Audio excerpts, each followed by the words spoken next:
Hoy vamos a explorar la figura de un autor costarricense que es absolutamente fundamental, Manuel González de Ledón, aunque quizás lo conozcan más por su seudónimo, Magón. Y lo fascinante de él es cómo su obra, que es súper local, de repente encuentra un eco en lugares del mundo que ni nos imaginaríamos. Para que vean a qué me refiero, vámonos a un evento literario bastante reciente y, la verdad, inesperado. Ocurría el año 2017 y en la India, una periodista llamada Arundhati Bhattacharya decide publicar una colección de cuentos. Su objetivo, nada menos que tender un puente literario entre América Latina y su país. Y aquí es donde la cosa se pone interesante. Miren nomás la lista de autores en esa antología. Estamos hablando de pesos pesados, ¿eh? Borges, García Márquez, Vargas Llosa, Isabel Allende. Nombres que son básicamente el sinónimo de la literatura latinoamericana. Y justo ahí, entre todos ellos, aparece él, Magón, de Costa Rica. Entonces, claro, la pregunta cae por su propio peso. ¿Quién era este Magón? ¿Y qué hace un autor costarricense en una lista tan exclusiva, rodeado de premios Nobel? O sea, ¿qué lo hace tan relevante casi un siglo después de que falleciera? Bueno, para responder a eso tenemos que empezar por el principio, conociendo al hombre detrás del nombre. Así que para empezar a desentrañar el misterio, conozcamos un poco a la persona. Porque Magón no fue solo un escritor de escritorio, para nada. Su vida tuvo muchas facetas. Y eso, como veremos, le dio una perspectiva del mundo y de su país que era única. Su vida fue literalmente un puente entre dos siglos. Y diría yo, entre dos mundos. Nace en la Costa Rica del 19, pero su carrera como diplomático lo lleva a Bogotá y sobre todo a Nueva York. Y este dato no es menor para nada, porque aunque sus historias son sobre la vida tica, su mirada es la de alguien que ha visto más allá de sus fronteras. Si queremos entender qué buscaba con su literatura, lo mejor es escucharlo a él mismo. En una carta de 1910, Magón se definió como el descubridor de la riquísima veta de las costumbres nacionales. Fíjense en las palabras, descubridor, veta. No se veía como un creador, sino casi como un minero. Alguien que excava en la vida cotidiana para sacar el oro literario que había en la gente común. Y esa minería literaria, esa forma de trabajar, tenía un nombre muy claro y un método específico. Una corriente que, de hecho, él mismo ayudó a consolidar en Centroamérica. Hablamos del costumbrismo. ¿Y qué es esto?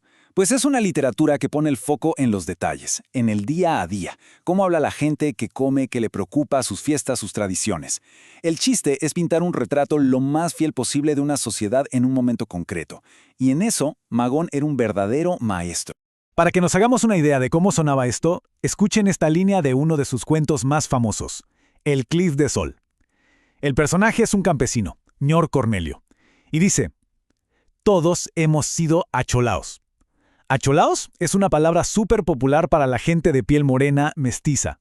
Y ojo, esto es crucial. Al usar el lenguaje real del campo, Magón hacía dos cosas a la vez. Le daba una autenticidad brutal a sus historias y de paso lo preservaba para siempre. Pero, y aquí es donde la cosa se complica y se pone de verdad interesante.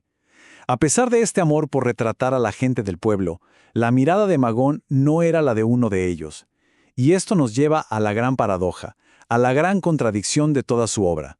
Es que en Magón conviven dos personas. Por un lado está el patriota, el que rescata el alma de lo costarricense. Pero por otro está el crítico, un hombre de mundo que vivió en Nueva York y cuya voz como narrador es siempre culta, superior. Y desde esa altura mira a sus personajes con una mezcla de cariño, sí, pero también con mucha ironía y a veces hasta con aires de superioridad. De hecho, los análisis de su obra hablan de su clara tendencia hacia lo europeo. Exacto, el punto clave es esta dualidad. Un crítico literario lo dice clarísimo. Hay una clara diferenciación entre la voz del narrador, que es como autoritaria, elevada, y la voz que le da a sus personajes. O sea, en sus cuentos hay dos planos, el de él, que mira desde arriba, y el de la gente del pueblo, que es observada casi como un espécimen en un laboratorio. Para entender bien esta paradoja, hay que ver el panorama completo. Magón no escribía en una burbuja. Él era parte de un proyecto mucho más grande, el de construir la identidad nacional de Costa Rica a finales del siglo XIX.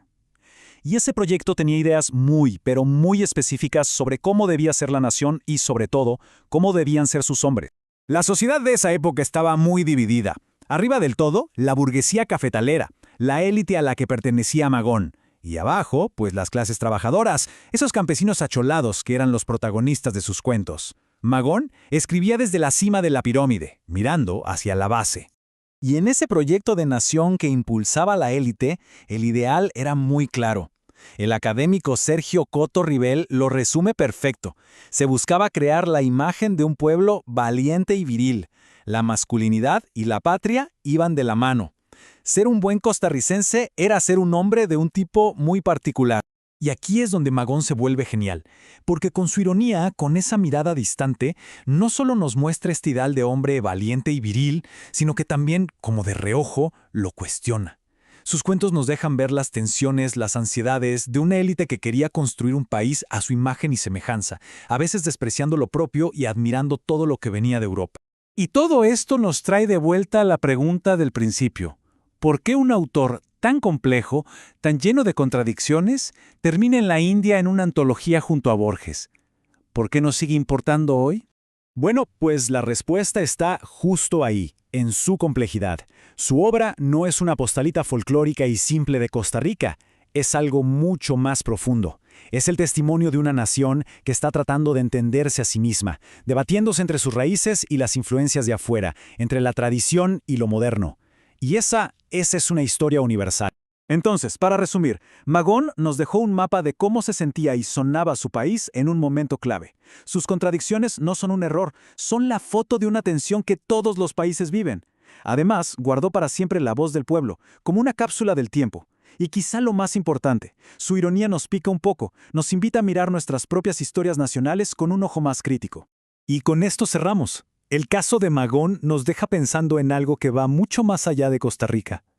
Todas las culturas se construyen sobre historias que nos contamos a nosotros mismos. Pero, ¿qué significa cuando las historias que más sobreviven, nuestros clásicos, son justo las que nos miran de vuelta con una sonrisa un poco burlona? Quizás nos están diciendo que la identidad nunca es una foto fija, sino una conversación eterna y, por supuesto, llena de paradojas.